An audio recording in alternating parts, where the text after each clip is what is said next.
Hi guys, today I'm gonna be showing you how to fix Instagram black screen on Android or iOS. It doesn't matter what phone you are using. If you are using iOS, let me show you first how to fix this problem on iOS, and then I'm going to show you how to fix it on Android. So when if you want to fix it on iOS, just click settings and you want to scroll down a little bit and click general, and after that you want to click iPhone storage. Okay, just click iPhone storage.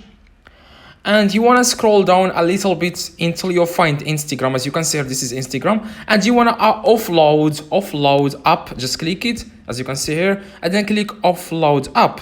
So what happens now is you are going to get the latest version of Instagram on your phone, because that's maybe the problem why you have this problem with black screen. So and then you want to click reinstall. Okay, just click reinstall. It's going to take a few seconds and it's going to reinstall right now.